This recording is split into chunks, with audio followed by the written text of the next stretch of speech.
I just received a new title from Ammo Publishing.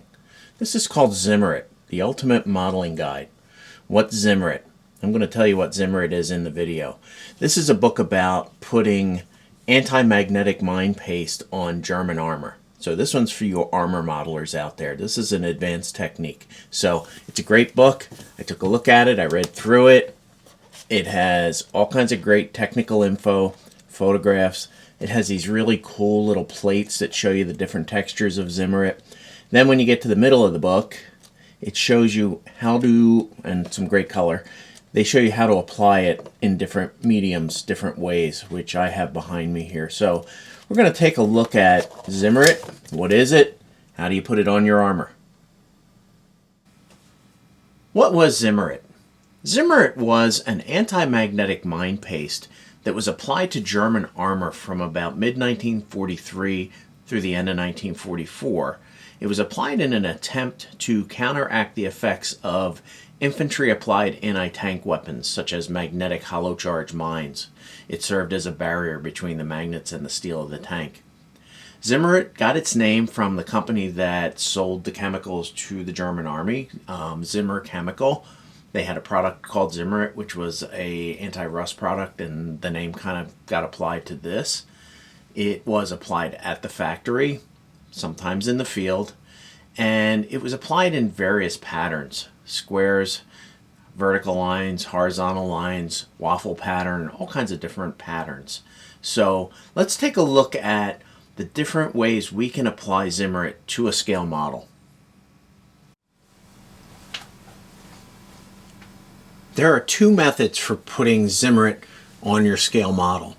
The first method I like to refer to as the applique method, because what you're going to do is you're going to get a set of appliques for the tank. This is a set of Tiger 1 Zimmerit sheets or appliques, and basically they're very thin and very flexible. Basically, you take each piece and you locate it according to the instructions. They tell you where to put them. You cut them off the fret and you apply them. You can do that with brass. Edward sells brass sheets.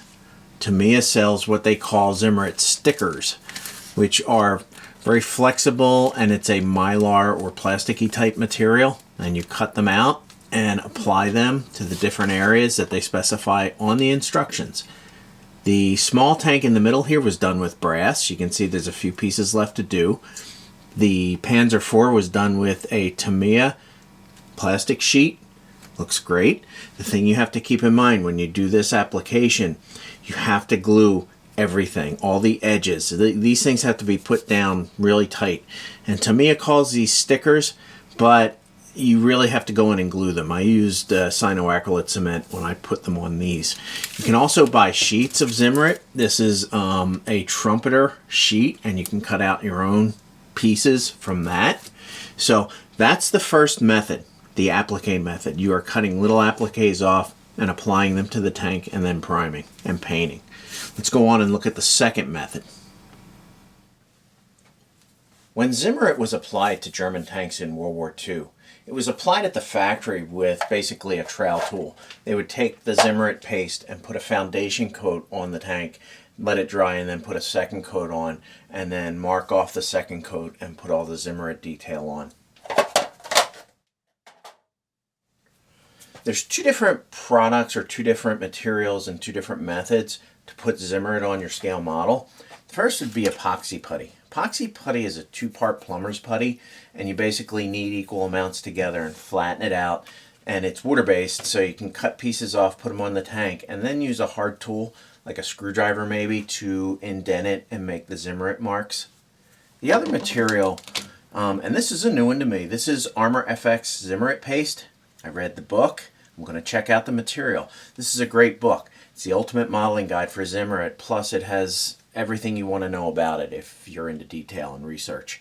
It also shows how to use these products. So if you're doing German armor and Zimmerit, check it out. So Armor FX Zimmerit paste is just like the real thing. You would put a coat of it on with a spatula, let's say. And there's two methods to put the Zimmerit detail on. One of them would be the Zimmerit applicator tools. They come in different widths so you can get around different details on the tank. And you basically put it in your hobby knife handle and scrape it along and make the Zimmerit pattern. Also, you can use the Zimmerit tools that are impression tools. This is an ammo set that comes with 5 different heads that go into the tool. So they have different patterns of Zimmerit, and there's a roller. You let the putty set up, or I should say the paste set up a little bit, and then do impressions, kind of like the screwdriver. These are both water based, so you can keep your tools really clean and do the work quickly. So that is just basically an overview of what Zimmerit is and what the techniques are. I'd highly recommend getting a hold of this book if you intend to do it, because it enlightened me to a lot of things I wasn't aware of as well. So check out Zimmerit, the Ultimate Modeling Guide. Decide what kind of process you want to do, and good luck with your Zimmerit.